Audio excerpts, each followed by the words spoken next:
Let's go. Call this meeting to order. First on the agenda is pledge of allegiance. I pledge allegiance to the flag of the United States of America and to the republic for which it stands, one nation, under God, indivisible, with liberty and justice for all. All right. We're gonna skip down if everybody doesn't mind. We get a couple adjustments to the agenda that we would like to make. Bob, do you have them? Yeah, I'd move that we put it in under new business. One would be to have a conversation with John Daigle Oh. about some, That'll go under presentations. We'll put that under presentations. it'll come up next then. Yes. Okay, well, there he is. Yeah. I'm sorry, John. Okay. All right, so we put, then the other thing would be the SOP for the police department. Okay. And do you want to put the parking issue, or is John going to talk about that during his I think we'll talk about that during the new business, during his presentation. Okay, so there'd just be one adjustment, and that would be the SOP from the police department.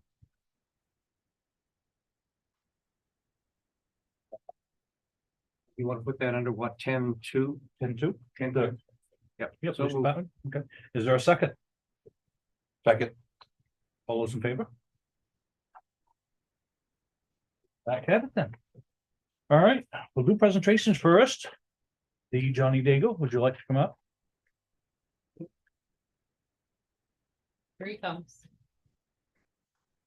So I have to share with you, we are having the name a plow contest. And my favorite one thus far has been the John Daigle experience.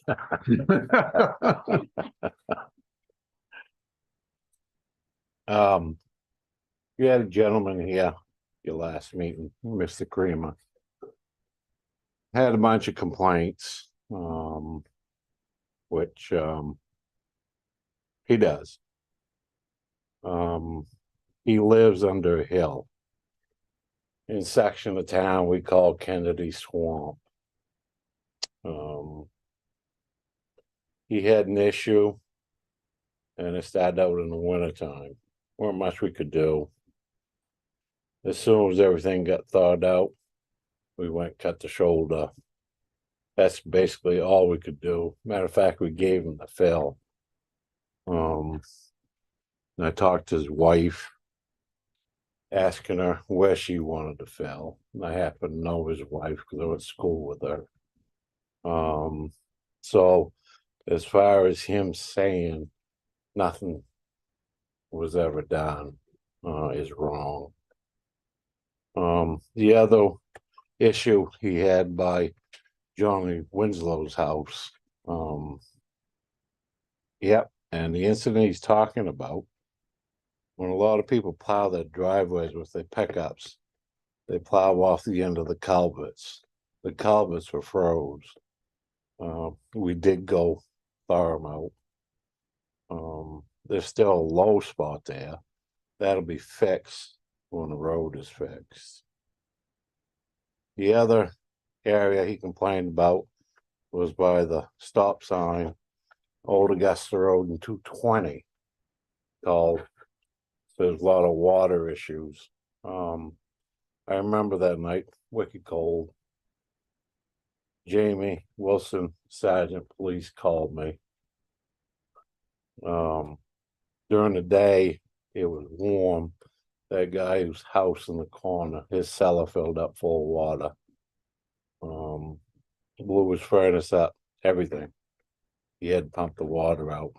So he did like what any of us would do, was get the hose out, start pumping, not thinking where it was going. Of course, it was all ice. Went out, salted it. Matter of fact, Jamie went to his own place to get a hose to help the guy out. So this stuff, as Mr. Creamer goes around and says, it's going to cause a lot of accidents and whatnot. I've worked for this town a few years. I haven't seen anything too drastic by Johnny Winslow's. As far as stop sign on 220, this is something that's been going on for many years, even before I started. So as some people would say back when the dinosaurs were here, probably a lot of you don't remember Old Augusta Road, was a state road. They donated it to the town back in the eighties.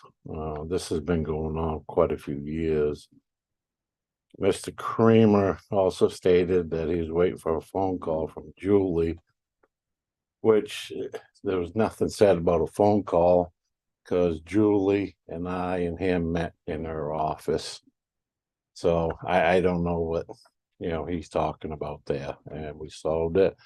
I told him this coming year, we would get the road fixed. And of course, you people were there during budget issues. And I told you I didn't have the employees to do it. That's why we got the hot top budget back. So I mean, both, you lived up that end of town, you live up the same area. For more than a year anyways. Have you seen any issues there? I drive Old Augusta Road at least twice a week, Yeah. so I don't notice any problems. Yeah.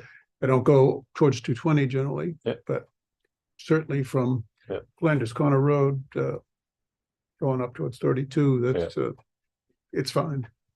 Don't see any problems. Then I got an issue as far as bushes. I've been in trouble with the select board before as far as cutting trees and bushes a good many times. Not just the last few.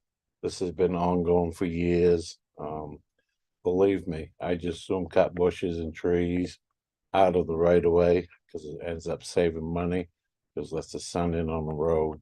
For him saying that we have a lot of roads that need to be cut back, I disagree. And if you can find them, I'll go take care of them. We'll make sure they cut back to the right of way. And most of the right of way is 50 feet.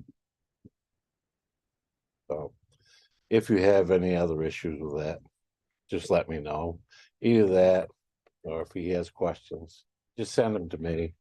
It's too bad to bring it up in front of the people and say, well, I'm not gonna pay my excise tax, because road issues. Come on now. Yeah, and I don't understand how come you guys didn't straighten them out, Tell them, no, highway comes out of property taxes and excise tax. It just starts crap for me, that's all. You guys don't hear it, but I end up hearing it, so. Now you've heard it from me. That's why you make it a big bucks. It's true. Yep. We also had, while you're up there. Yep. We also had a request that I forwarded to you today from a resident on Friendship Street.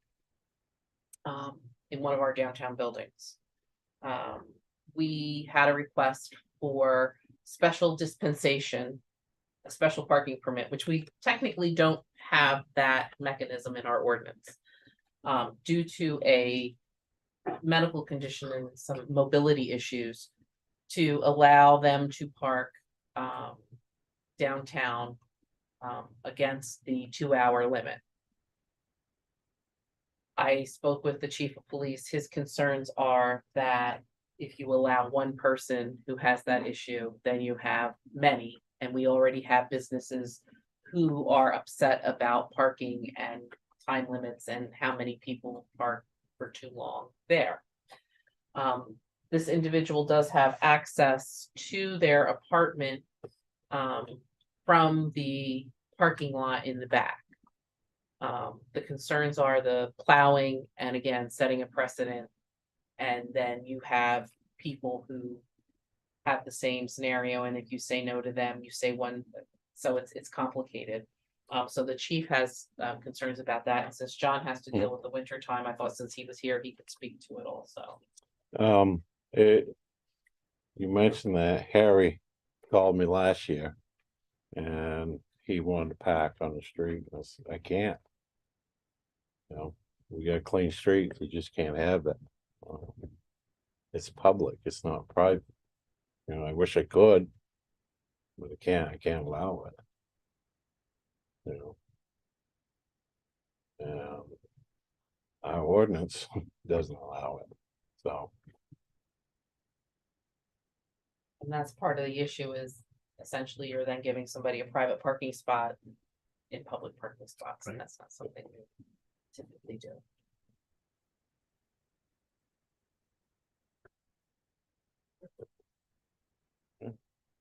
Does he have a handicap sticker or a handicap plate? I do believe, Still 2 hours. but it's still 2 hours.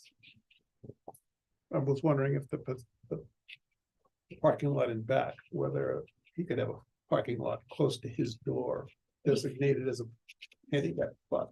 He could, the issue is that it's 3 stories. And I guess parking in the front makes it only 2 stories.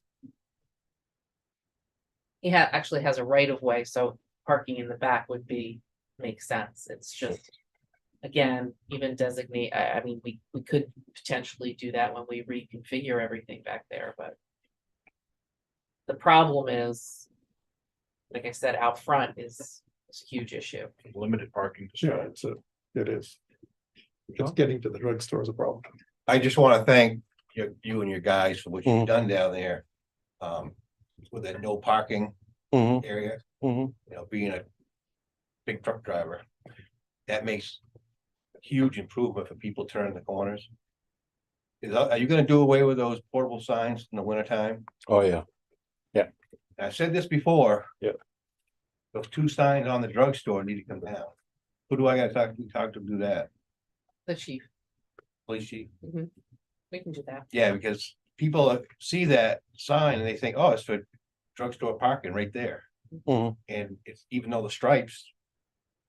Most of us know that the stripes mean no parking, but Right. if they see that sign, well, I must be able to park here. Mhm.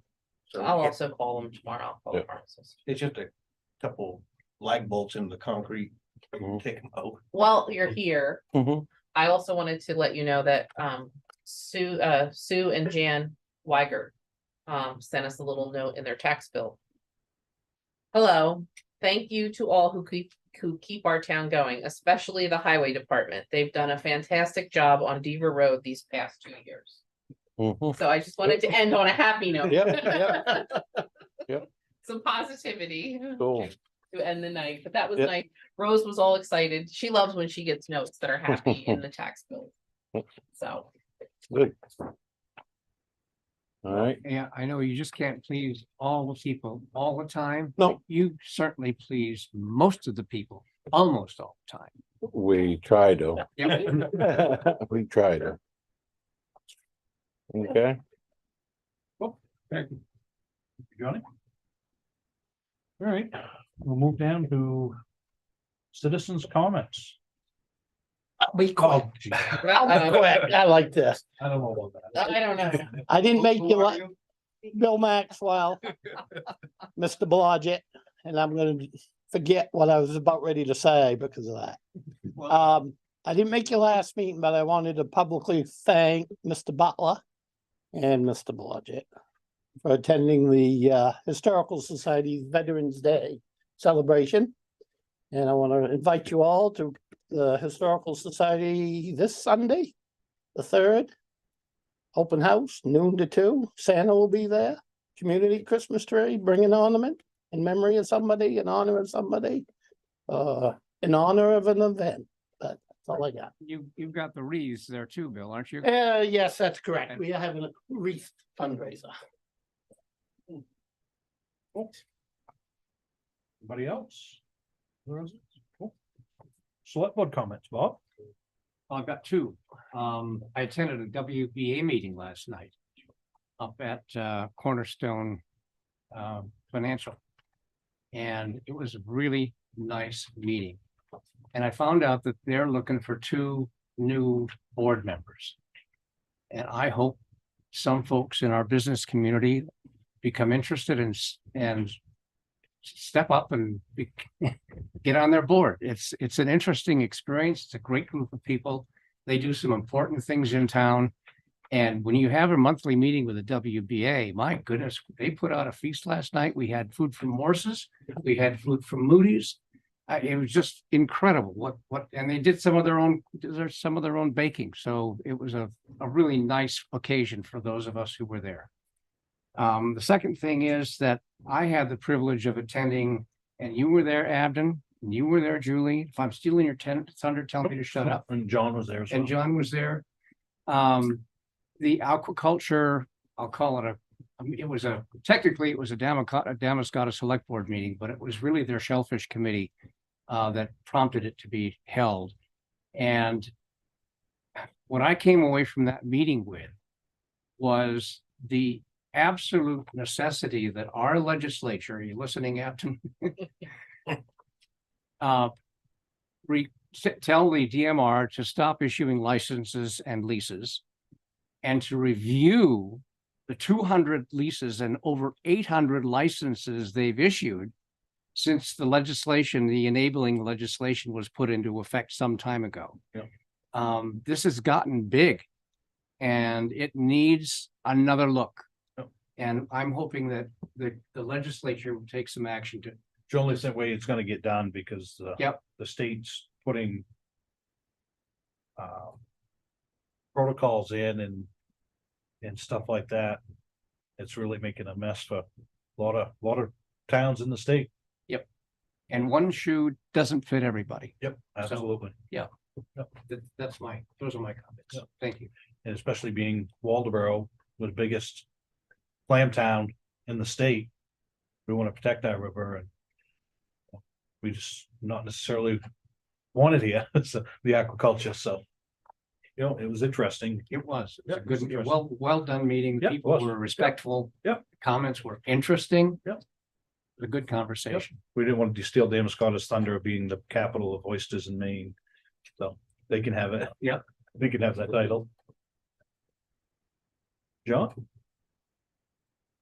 Just real quick, last meeting, we had the code enforcement officer in talking about structures that find people living in, campers and tents, not properly permitted. Prime example, look what happened this past weekend. 2 individuals in the state, and one in Sanford and one in Portland, living in a tent, trying to get warm. They both died because of it. But that's why Mark, it's important for Mark, for our CEO, to be up on this stuff. Not only it endangers that person that's living in that structure or that tent or camper, but also passerby going by may see flames, may go in and try and help, and they may get injured. Our first responders may get injured. They put propane tanks where they shouldn't be. So it's very important to, especially with the weather getting cooler, to watch these individuals. Yep. I think that's all I have. Mike? Yeah, those are tough questions and I wish I had an answer. It's a lot of homeless people now. What are we gonna do with them? They can die from the cold or they can die from the fire, but they're still dead. Tough problem. I don't have the answer. Lead town manager? Anything good for us? Well, I was gonna talk about aquaculture. Go ahead. You can fill it in. Use the star of the show. So. No, I was not.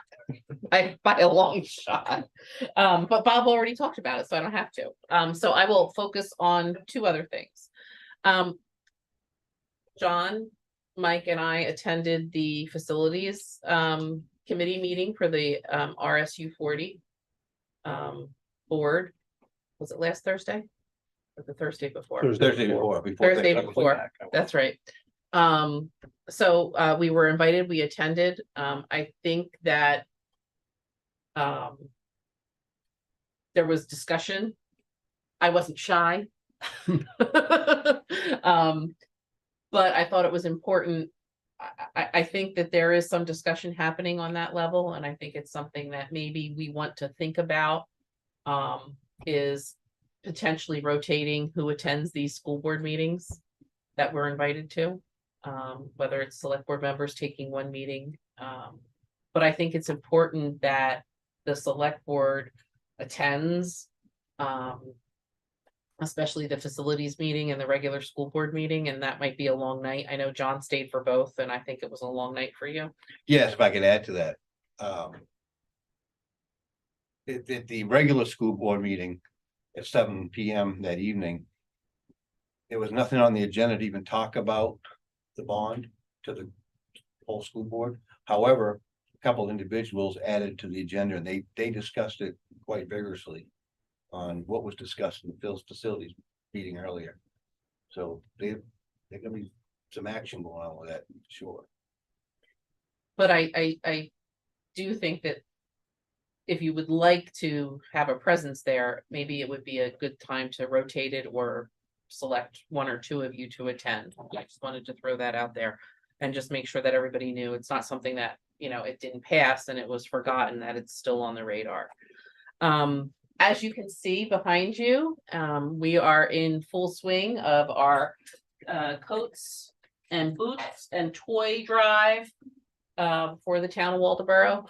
We also will be distributing food baskets on the 21st for Christmas baskets of December. So if anybody would like to make a donation of toys, we're still accepting donations for toys.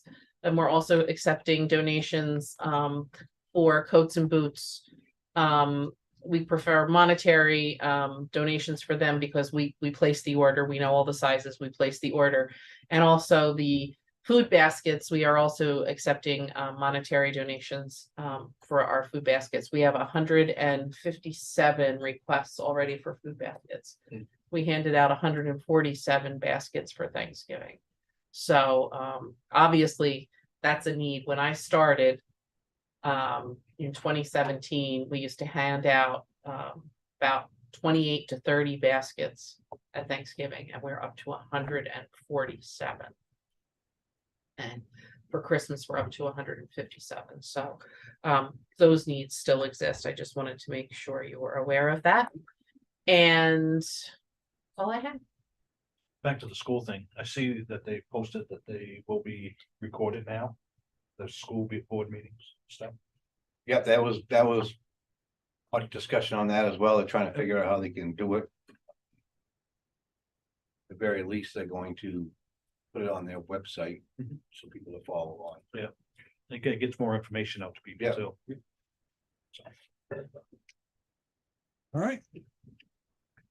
Consent calendar. Would somebody like to make a motion to approve the consent calendar?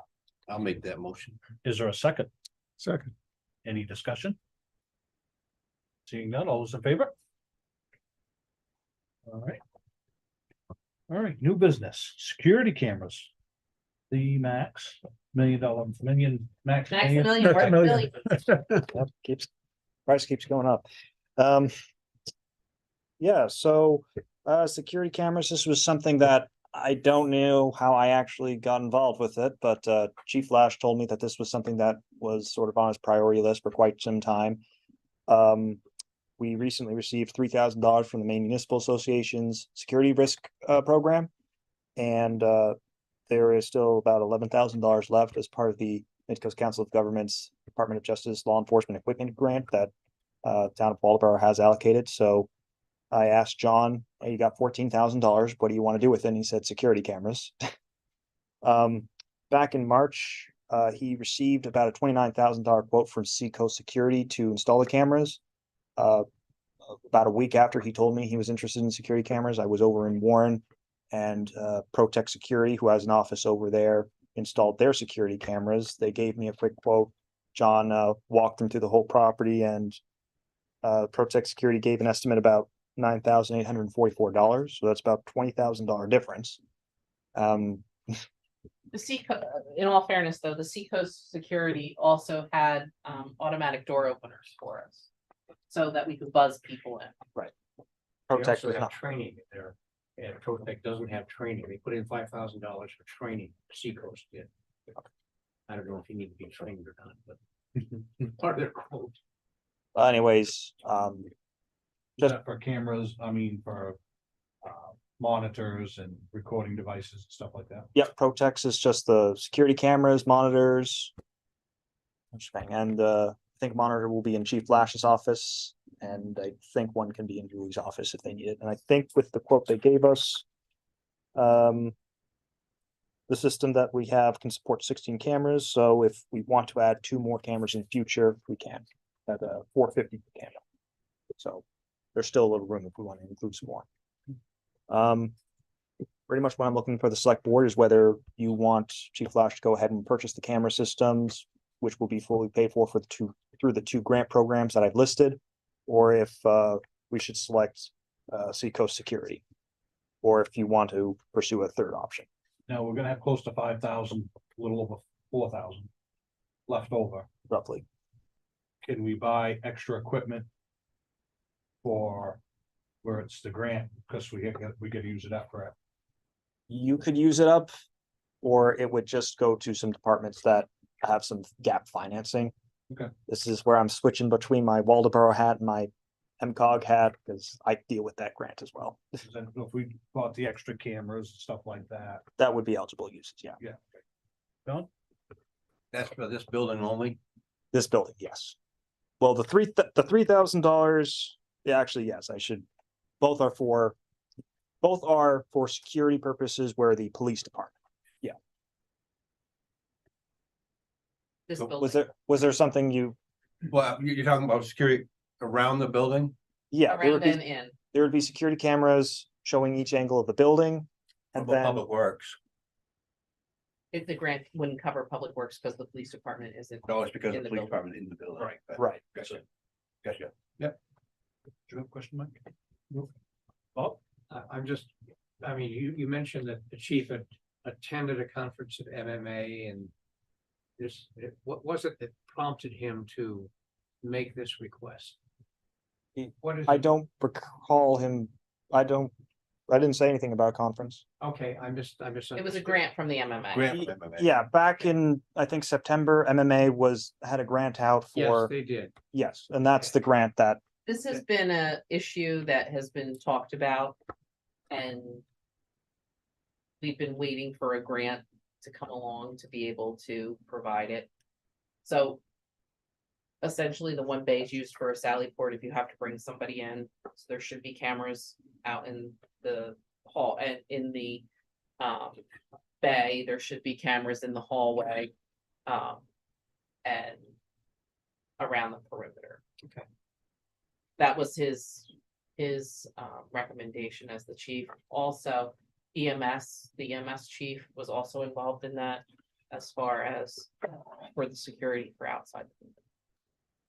and with the proposal that was made, there's also gonna be, I think, 2 or 3 cameras that'll also be inside, one just in the Lobby. yeah, our lobby and then the police lobby, so that chief can see when someone's actually waiting in there. Our lobby, so that if there's an issue with the clerks, then the police can see that immediately. And one that would just be right at their door. And these are recorded over a period of These- time, I assume, so you've got Yes, tape or something you can look at over. yes. What does Tape? it cover, a week? I or don't a think they month? even make them Not a anymore. tape. USB, Cloud. whatever it is, a drive. Floppy disks. Thank you. You can see my information. An abacus. Data. They think they etch it on an old tomb.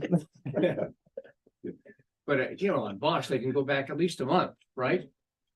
On us, could we go back a month, or do we go back 2 weeks, or do we go back a year? Is it stored in the cloud forever? I'd have to double check on that. I think it was going to be, I think it's about a 2-week. I think it's a 2-week system, but I'd have to check that with Chief Flash. All right, Can we get it upgraded to 30 days? I mean, there's enough money in there, so I can check with that. I mean, I was at the house at 30 days, so I can't imagine why being a big company like that, they couldn't produce 30-day recording. It might also just depend on the backup system that we have, like what we have over in the corner there. We have like I think it's a 5 terabyte backup for all the recordings we have. Yeah. That might end up being what Chief uses, where he just gets the backup system, and each recording he just puts over every 2 weeks or so. So, We need a motion? a motion to either approve Seacoast or this other company, Protect, Protect. or if you want me to go out for a third option. like to make a motion? Well, I've worked with both. Mhm. And I feel either one of them is fine. So I'd move it that we go with Protect. I'll second that. Any more discussion? And for the amount up to $14,000. Yes, there's about 14, Protect estimated about 9,844. But if we wanted to have extra equipment. There is some extra funding for that, yes. Up to 14,000, yeah. All those in favor? Cool, we're all set with that, Max. Might as well just stay Yeah, I was about to say, I think I'm still here for a while. here for the next 30. The PD. That's okay, No, he's not really there for that. that's but we because that's can do under that. new business. So you can sit down for a minute, Max. There you go. You're up to now. You're young, you can handle it. Yeah. All right, Next, Cam sent out today, we got it from John, Chief Lash, the new policy. Did not I get it. don't, It's right here. Bob got a copy. okay. Sorry, it's the naloxone Yes, policy. I just wanted to talk about it, but I don't, no, I don't seem to have it. Yeah, yeah, really, whole thing. The whole thing. Whole thing, give her the whole thing. She just wanted to make it.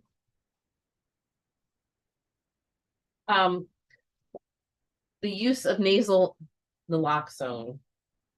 This is going to be a policy, that our police department will all be trained in the use of nasal naloxone by, an appropriate training authority.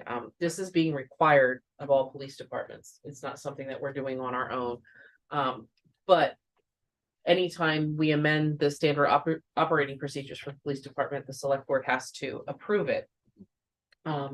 So the purpose of this new law or requirement for police departments is to reduce the number of fatalities that occur as a result of opioid overdose emergencies by reversing the effects of narcotic overdoses through the proper pre-hospital administration of nasal naloxone, and to establish guidelines and regulations governing the utilization of it by the Waldoboro Police Department.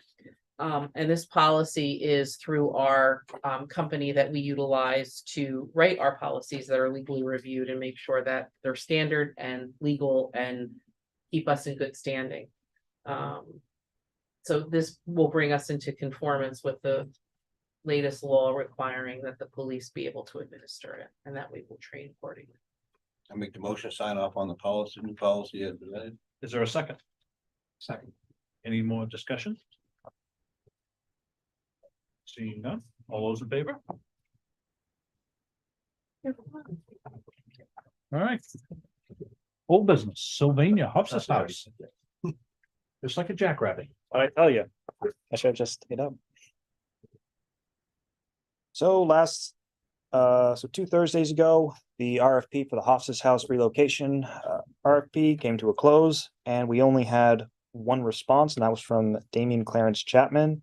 Although that was not really to relocate the building, that was to salvage the building for some of the materials that were inside. And even that request was not really addressing all the points that was asked for in the RFP. I would say it was an unresponsive request, It- unresponsive response. I'd say it was more of, yeah. I did reach out to Alderson Restoration, who put an interest back in March for the building. He said that he didn't have enough time to put together an RFP, but he doesn't really need the main house anymore. He would be interested in the barn if he has time to put together a proposal, but again, I haven't heard anything from him since. The Sylvania Committee recommended putting out a second RFP, a bit more targeted one on certain websites that they're going to be sending me later.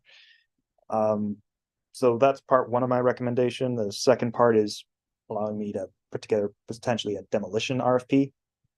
Just because looking at the timeline here, let's say we put the relocation RFP out again, let's say in December, and we give about 2 months for people to respond. We get to February at that point. We get into March to review the applications, if there are any applications.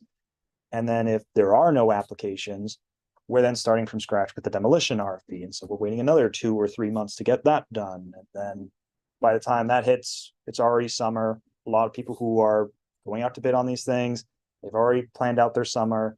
We're lucky if they have plans in the fall, or they don't have plans in the fall. So I'm worried we're gonna have to wait almost a full year in case we don't get a response from relocation. Now, I'm not saying that I would prioritize demolition over relocation. If we get tons of relocation bids, we can forget the demolition RFP, but even if that gets a couple responses, but I'd rather know that I'd rather get it all set, because if we have 10 relocation RFPs and just one demolition, or 100 demolition RFPs, we'll go with the relocation ones if there's a viable option. But if we don't get a single relocation RFP, we kind of wasted a bit more time. The building really shouldn't be, I'm worried it's gonna be another 80 gray, where we just keep it going on and saying, oh, this will be the chance we can fix it. This is the chance we'll save it. I can't, not again. Did we get a grant to tear that down? We can use the TIF program that we have, and I would check with I'll check with DEP because the site's a bit unique. But I think we can access some grant funding for that as well. I think. It gives me time to do demolition. Bob? I've contacted a guy I know, who's in the business. Mhm. He's not able to work because he's been injured.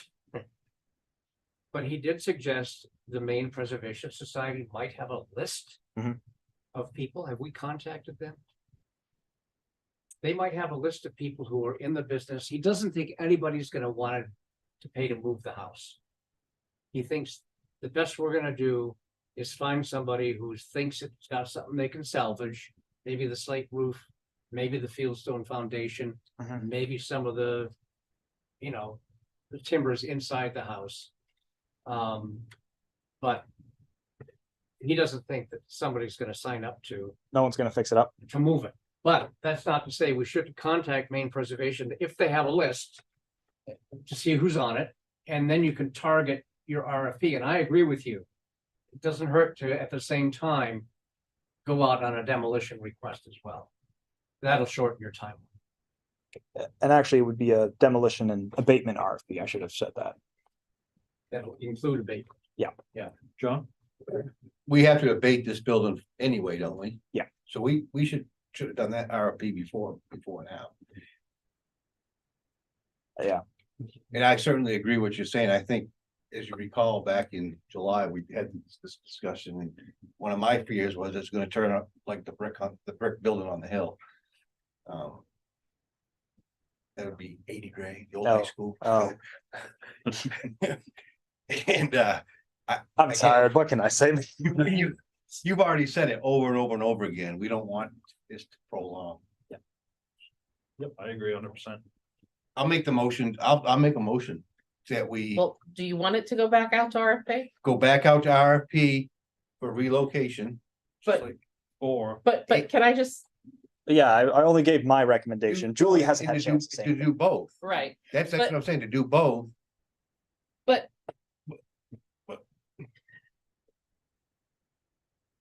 We're gonna be back here in 2 months. If the committee doesn't like the results. We put it out already to Dodge Reports had it.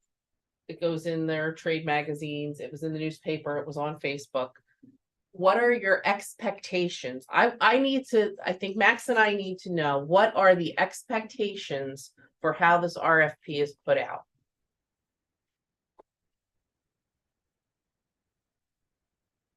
I would envision contacting Maine Preservation and getting a list of people who are in the business, who do the work, who would either move it, and if they don't want to move it, they take it down, just keep what they can. So it's a You know. salvage RFP, it's no longer a It- relocation. It could be both. It doesn't have to be one or the other.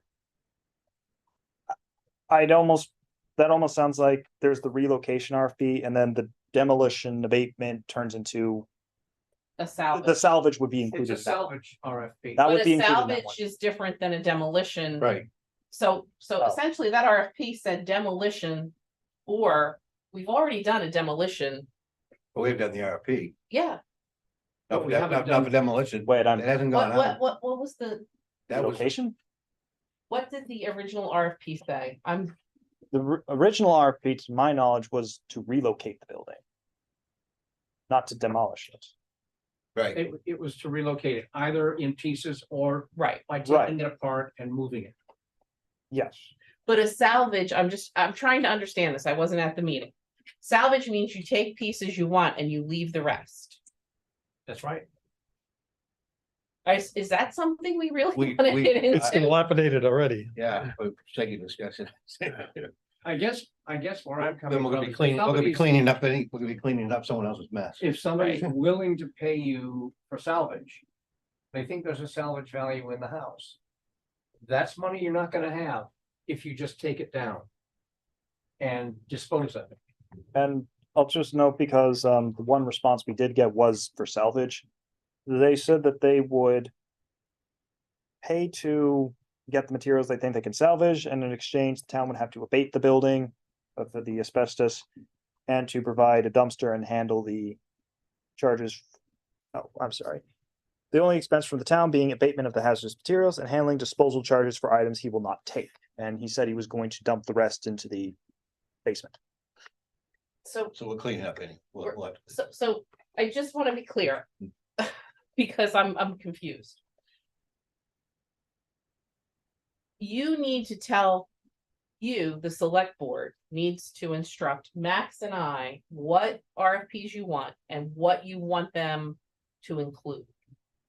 Because I'm confused as to, we want people to come in and salvage now and take money and hopefully they do it right. I just don't know. And I'd also like to ask, who's gonna write it? If we're gonna do a salvage. I guess you'd like Max and I to write it? If I can offer a suggestion, I think we should just say the removal and proper disposal of the materials comprising the Hofstas house. And that any salvage material goes to the benefit of whoever the contractor is, and the town has no interest in gaining any revenue from that. It will strictly offset the costs of removal of the house. And so it's by a date certain, maybe even throw liquidated damage is a clause in there. So my other issue becomes, one of the issues that I was told was where it was advertised. So I really don't want to get into, I'm just going to the historic preservation place. I need a list of where the committee would like. I'm puzzled as to what more we need to do, and I just want to do this only one more time. So I need the select board to tell Max and I who we want it to go to, so it's only the historic preservation list that we're given. I would disagree with that. I would include a list of demolition contractors Well, that's specifically invited to bid. that's for the demolition RFP. No, this is still, no, this is one RFP. Removal of the house. And it goes to demolition contractors, and if they want to subcontract a historic preservation firm, just have them do it and just get it done. This has been frustrating for me too. I've been on this committee, 4 or 5 years now. I've been very vocal about trying to preserve that house. I don't believe it's going to be salvageable in any meaningful way. Because the request for proposal was for dismantling and or relocation. So, I mean- Dismantling and legal disposal, proper legal. But and that's proper what disposal. already went out, was dismantling and relocation of the hospice. Okay. So that could have been salvaging, to me, that was salvaging or, no? No, I didn't read that as salvaging at all. That's Okay. dismantling and relocation. So that's preserving the house. I mean, that was the intent of the committee, preserve the house move it, Okay, I put see it what you're somewhere saying. else. So what you're. And it failed. And it failed. It failed. totally. And what Yes. you're describing sounds to me to be entirely reasonable. We're not gonna get, unless there's someone on the Preservation Society list who's interested in the house as a house and wants to preserve the house, but not on its present location. That's great. So, there's three separate or two separate RFPs. No, I'm only I envisioning think one. You can do it in one. One Okay, so- RFP to remove Demolition and demolition and Yeah. proper disposal of legal disposal of the materials on site. And you include the foundation, No, but that's gonna have to be paid for. that will have to be paid for. Right. Right, yeah. So where does the relocation go?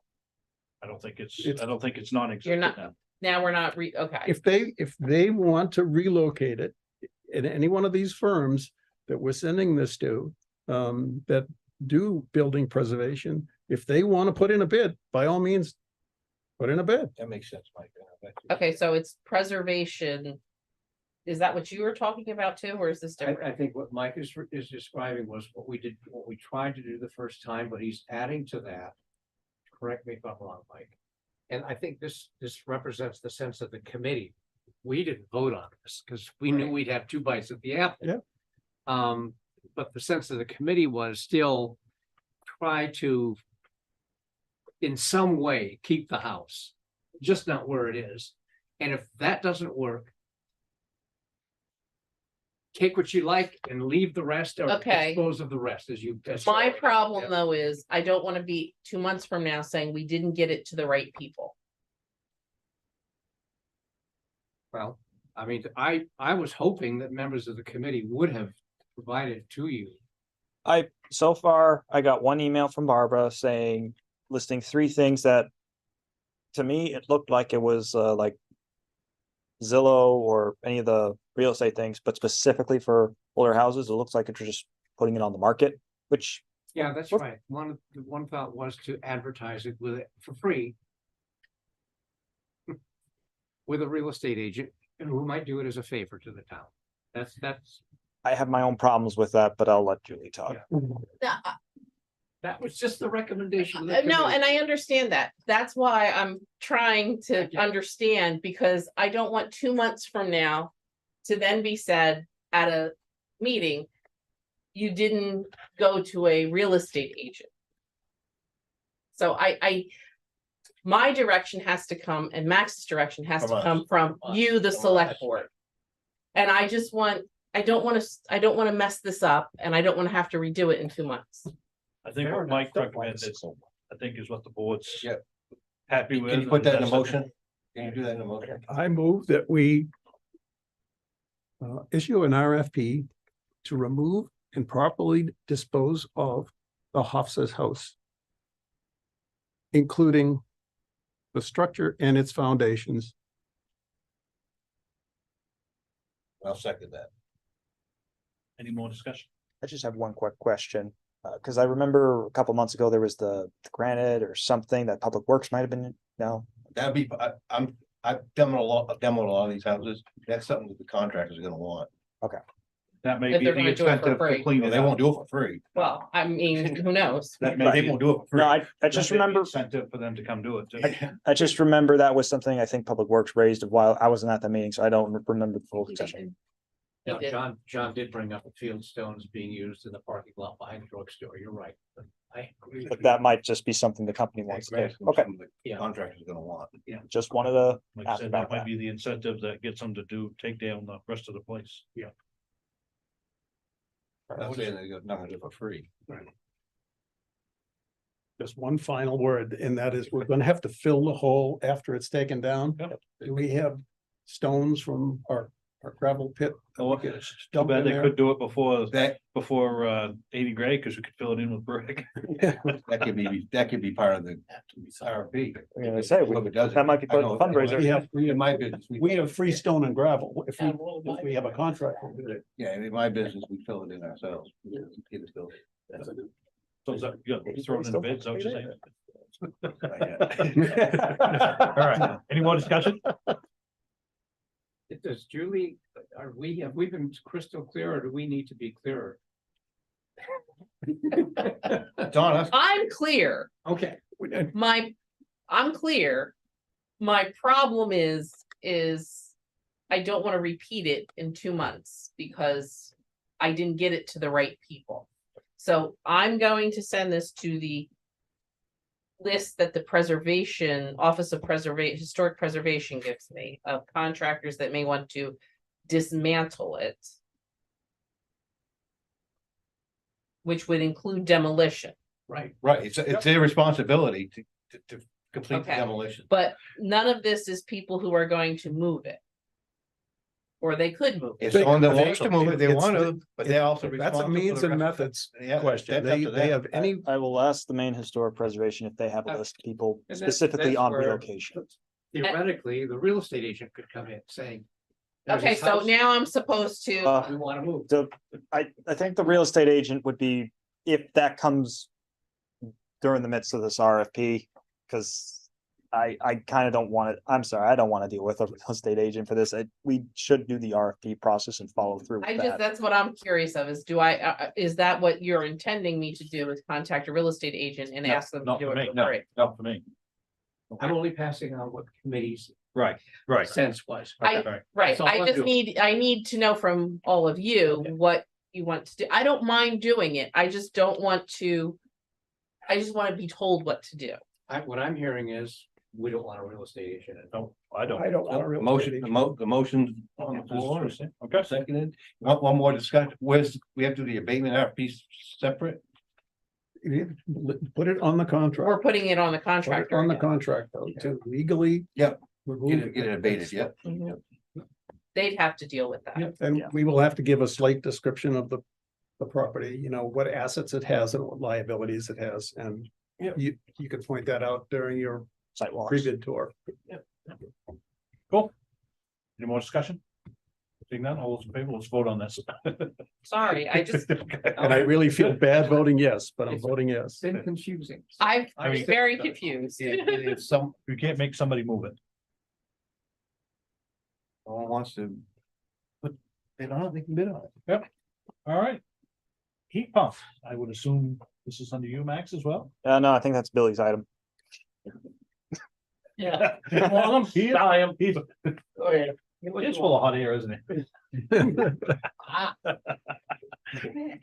Well then, Had to get something in. I'll put that in the minutes. thank you, Pam. What do we have, Max? So same day that the Hofstas House RFP had its deadline was the same day we also had the heat pump deadline. And very similarly, we had only one response from Heat Pumps Maine, located in Damerscott. They at my request, they gave 3 separate estimates to show how much we're due for heat pumps on what I call the administrative side. So that's the conference room and all the offices in the back there. How much it would do for the EMS rooms, and then how much it would do for the police department. And that was really the only response we got. When I reached out to some other businesses that were interested in it, they said the requirements in the RFP were a bit too extensive for what they usually deal with, so they didn't want to deal with that time. I'm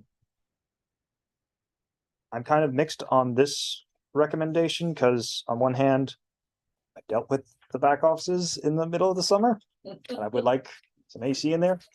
But at the same time, it does seem a bit unfair that the response we got was just an estimate, and it didn't go through all the other items like showing the cost savings we have from the heat pump installation. So I don't know if the board wants to go with it, reject it, or wants me to get at least 2 or 3 more bids from some companies that were interested, but just didn't want to address all the items that were in the RFP and just give an estimate similar to what What was in the RFPs that they were concerned about? some of the things they just didn't want to go through was showing how much we'd be saving overall and Oh. the electrical consumption and everything else that was in there. They said that's a lot of work that they're asking us to have on them when they might not get the bid. They might not get the bid. Was that just one of the basic things? That was the common concern I got. And obviously, if we do get someone we select someone or want to have more discussions with them, telling them you're the one we want to do it, we like your estimate bid, then they can put all that information together, but they didn't want to put it together for free, Right. only for us to Do a reject them. request, if they Well, in order to get do the- that, if they do get the bid, then. Cause the heat pumps are gonna save your energy, doesn't matter what company does it. in order to do that, what they're gonna need some stuff from you. I don't know if you provided your oil consumption, your electrical consumption, you gotta provide all that to them. In order for them to do an analysis, they gotta know how much you're spending right now. So part of the issue is that our boiler is in good shape. Our controls Because are it's bad. controls, yeah. It's the controls. So the theory has been and was fix the controls. We have the oil system that will keep. Because you don't want to just rely on heat pump. Not backup, yeah. We have 4 units, 4 air conditioning units, 2 are down, 2 are working. Run the heat pumps, that way we have, every office essentially has their control over its temperature. For at least the air conditioning portion, and then if it is a winter where fuel oil is high, we then fall back on the electricity that potentially we have a excess of through the solar farm. So that was why we went with the heat pump solution to it and fixing the controls. And this only covers fixing installing the heat pumps. It doesn't include the $60,000 for the upgrade to the controls. But it's the first piece of the pie. How much? It's a $93,000 ticket for all 3 systems. And that doesn't include the electrical work. I'm not even sure the drop service is big enough to handle a heat pump. Probably big enough to handle an air conditioning load. You might have a 20-degree Fahrenheit difference in outside temperature and inside temperature, but you could have almost 100-degree temperature difference in a heating system. So it will be a much bigger electrical load than what we have right now. Probably 5 times the number of BTUs per hour. So it probably will need an upgrade to the service, the electrical service coming into the building. And that wasn't included, that Well, was specifically excluded. Yeah, heat pump main didn't, he's gonna rely on, and I know the company, the guy who owns the company used to work with me. And he probably didn't include the electrical, No, there wasn't enough, due to the service disconnects, right? there wasn't enough time to. So we would have to get a number from our electrician for Mhm. can it handle, we currently have, handle that load? Mhm. And what's the price to put those service disconnection? Do we have a standby electrician? Yes. Uh. Can we put another RFP where that's 90,000? That's a lot of free money. Yeah, and for a heat pump. the efficiency main rebate will probably cover 20,000. I just. And if these other companies. The only reason they don't want to do it and put a bid in is because they don't want to have to put. What we might save out first. If they get the bid, then they should maybe do it. Mhm. If you're required to show if we. Heat pumps, they're almost all the same. It's very, very little difference between them. Or, Sean's well, giving you the evil eye down there. Oh, heat pumps are great. I'm not a big fan. I spent $12,000 on heat pumps. When you wake up in the middle of the night and it's 56 degrees in your house. Because they're in defrost mode and it's so cold out, they don't defrost. Doesn't make you a happy camper. That's insulation problem. No, it's not. No, it's got nothing to No, do with installation. Installation. Installation. The guy claims it's perfect. Guy says there's nothing wrong with it. So. But what are some the- places they work awesome. No, I never had a problem with my heat pump for 6 years, but my sister got one for 1 year and had issues with it. Yep. I do blame the installers. When we went out for this RFP. Certainly there's work that needs to be done regardless of whether we're trying to save money by installing a heat pump. And I'm very sympathetic. If you're sweating in your office. Oh, we're Well, cool. we It's haven't- just really loud. Can we, instead of contacting just heat pump manufacturers, contact conventional heating, ventilation, air conditioning contractors and say, come in, find out what the problem is We've and done fix that. it. You have? We have, and those prices are over in excess of $260,000. Yeah. And those don't have the efficiency main rebates. Holy This, macaroni. because this system is, mind you, this building was this big, then it went this big, then it went this big. And you get up in that ceiling, I've been up in that ceiling, and there's all these different systems all tied together. That's why there's a control issue. And those condensers out back are aged. Yeah, Right, and so we have. there's four- been a lot of efficiency And they're, improvements you know, since this building was built. those are R410s. I don't know what those are out there. But that's our issue, was that the $260,000 to $321,000 range that we got when we were going to redo the HVAC. That was excessive, which is why then we went with the heat pump theory and the less cost, and the boiler is in fact in good working order. So it became more about the air conditioning, but then you're also figured too, that if you're running 4 units and they're constantly running, what's the difference when, you know, I can control what's in my office. You know, normally the police department likes it very, very, very cold, but then that means I freeze and Karen Ann freezes. And that's kind of a waste. So you could be in control of your own temperature and probably save in the long run when you think about the zone, how it's zoned. It's 4 zones, 4 units, right, John? It's four. No, I think it's either 4 or 5. It's four. I think we just put out another RFP without those restrictions, those recommendations. Just asking for an estimate. Bob? Gonna wanna get with the electrician to find out, Right. that's the question they're all gonna have is Okay. your electrical demand, what you have available. Bob? I'm concerned that we're not getting a coherent point of view here.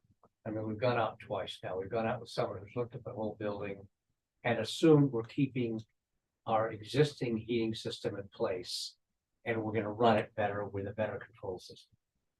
We decided not to go that way because it's too expensive. Am I understanding correctly? No, that would be replacing our conventional air conditioning units and the control system and reworking all of the vents, All there, yeah. all the air handling. All right, so it's not a centralized system approach because it only does the air conditioning.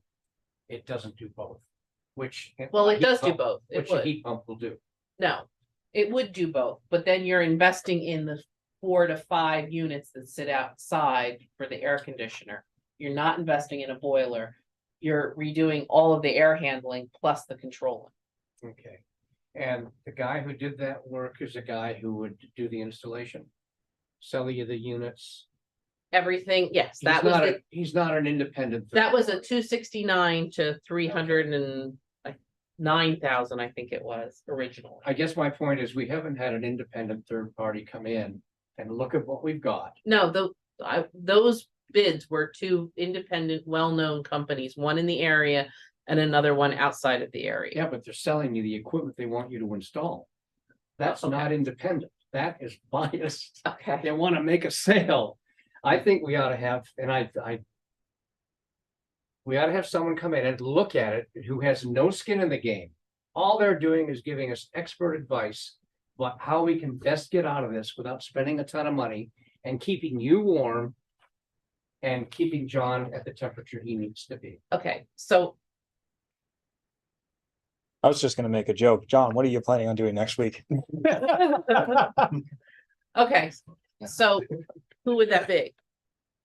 You're talking about an energy consultant. Yes, I Okay. am. Evergreen, I don't know if they do this or they do blower door tests. There are companies in Maine that do this. Okay, And I'm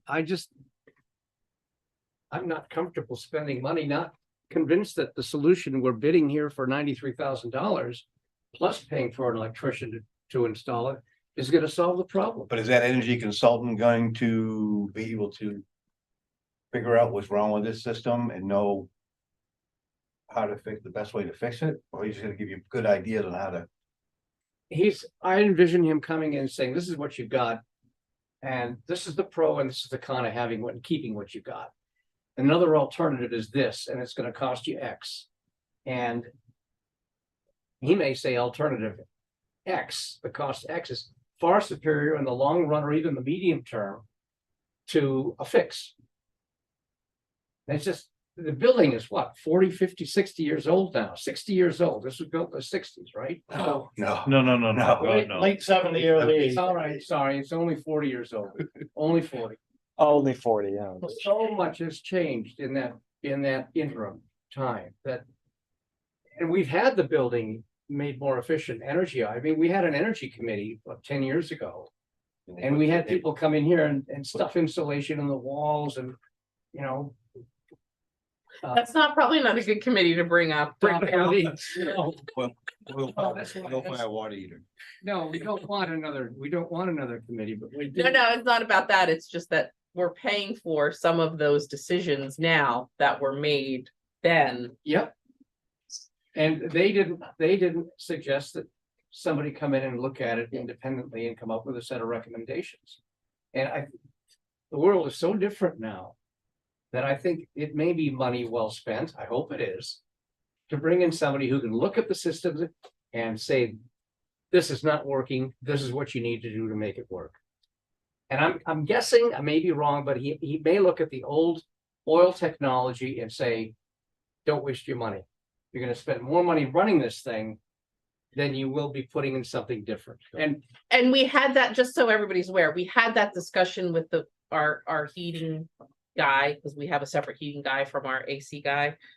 And the boiler is in good shape, which is why we didn't want to get rid of it. And having two different systems in a way, as it was explained to me through both Says it. of the other HVAC companies that came in that are well-known and well-respected, was it's not a bad idea to have a backup to that system. Absolutely, I couldn't agree more. So that's how we got to the heat pumps. Yes, that's how most main houses operate.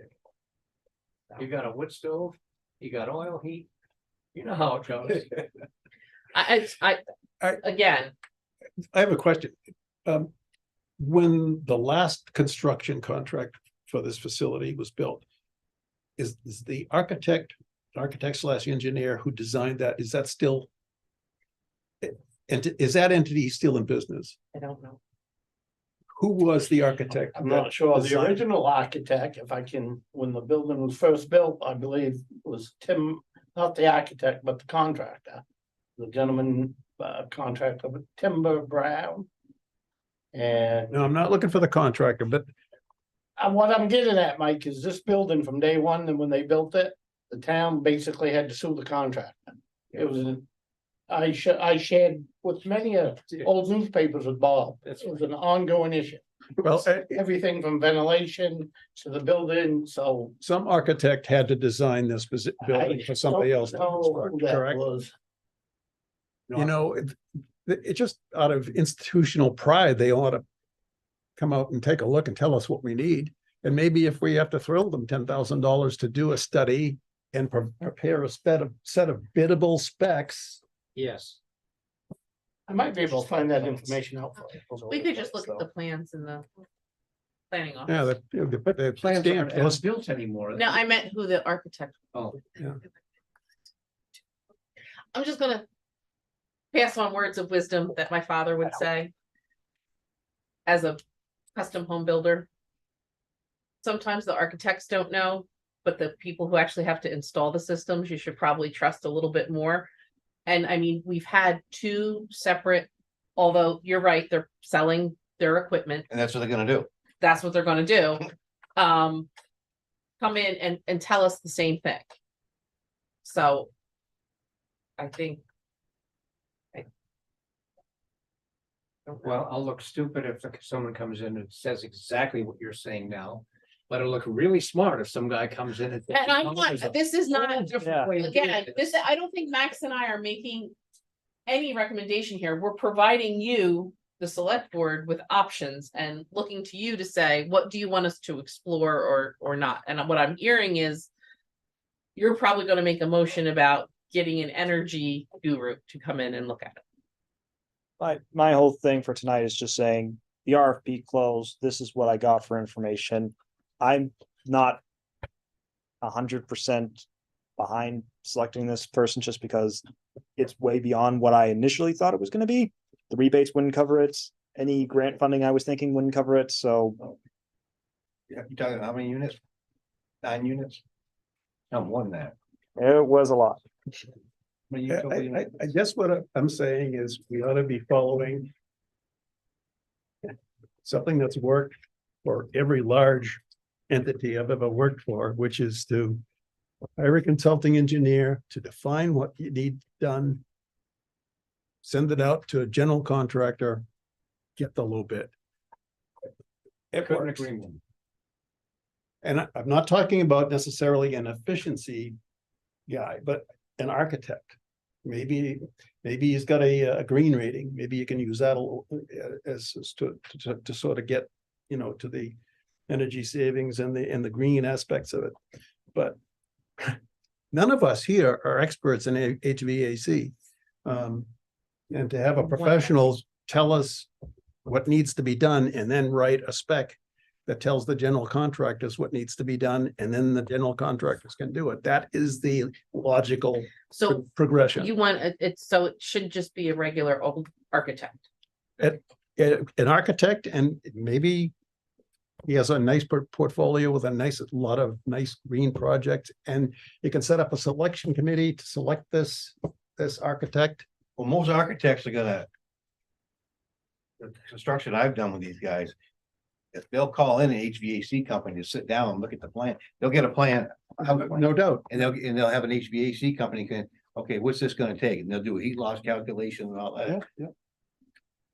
I don't think it should be an architect, with due respect. I think it should be an engineering company that Well, specializes in this kind of stuff. Somebody like a Wright Pierce. Wright Pierce built Okay. a building that had, it was a sludge treatment facility, and it had heating, ventilation, and air conditioning throughout. Yeah. And not only just Does the efficiency office may part, have but also the preferred vendors? process parts too. They have qualified vendors who would get these rebate programs. And I think the two we got were from They, our qualifier. this RFP specifically went out to anyone who was on their list. So do we want to put out another, we don't want to put another. No, they RFP. wanna We want to go. with- engineering, HVAC engineer. Just call Wright Pierce, and I mean, we already have a contract with them. I'm not sure they. I mean, you use the right word, consultant, an energy consultant, I Yeah. guess is what you'd call them. To come in and look at. what we're Almost doing. any architect is gonna build to lead, low energy efficient. I Yeah, can't remember. yeah, He we used to leads say it, not to. yeah. We have They're all qualified. lead qualified now. But I wouldn't ask my little brother to come in here and do the work, because he's an architect and he's lead qualified. But he will do exactly what John suggested. He will talk to an energy consultant about what should be here, what the R value of the walls and the roofs are, and what can handle the load. Yep. To get it to where you need it to be. Yep. So there's company, I mean, Evergreen does come to mind. And I hate to say this, but the MMA recently is doing the same thing with their building, which they built decades ago, and they're having the same issues we're having. And they hired somebody to come in and look at it. And maybe I can get that name for you. But I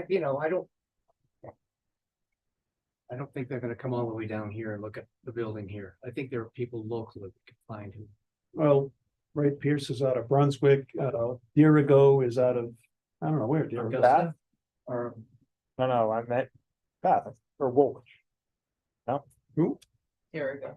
Yeah, are they not? Or I might be thinking of the wrong. I will figure it out.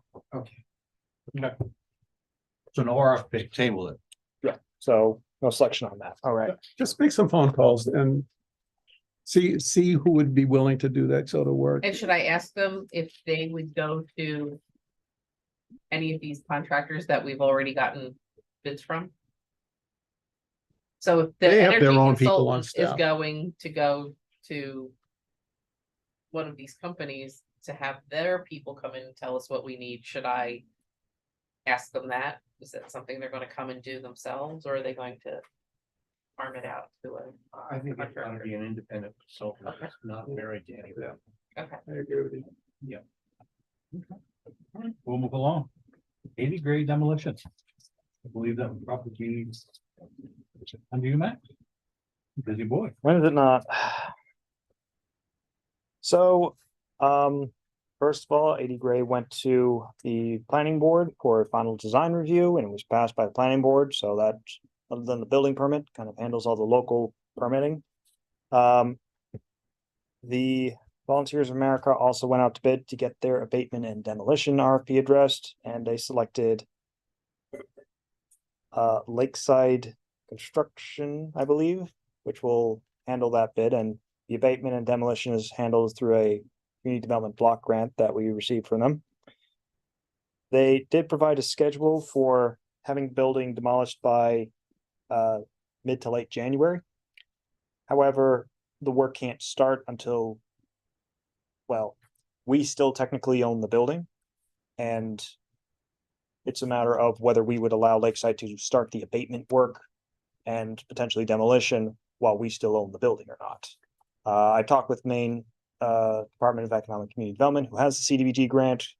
They said that they don't have any weight in on this. It's really a local decision whether we want work to start, even though we still own the building, or if we want to wait until the transfer is complete and then allow the abatement demolition.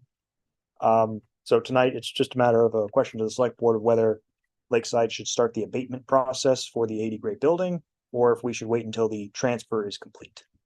What's the limiting factor on the transfer? the transfer is about 2 weeks away, just because they were doing all the title work and all of the easement work that needs to be done. I did MMA, as long as they provide their insurance, will be put on as a the word went, An additional. additional insured Yeah. on their policy, and they can begin the abatement work or demolition. And I do have We have a mid-December closing date set. I have a brief timeline just for what they have. So the asbestos abatement would begin December 4th, hopefully ending around December 15th. And then the building demolition would start around December 18th and then end by January 12th, because obviously we've got the holidays in between there. And then the site would just have the backfill from January 15th to around the 20th. And in the midst of that, we would have the brick fundraiser with Billy over here. And if the town wants to buy any brick for the hospice hole, get a hold of it. I'll make a deal for you.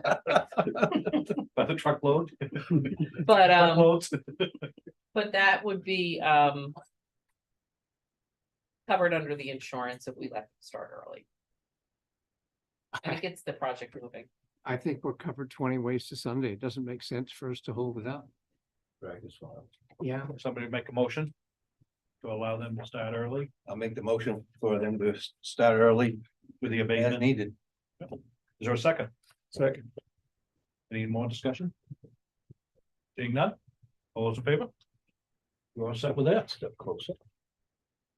All right, Old Augusta Road, 220. So at the last That isn't me.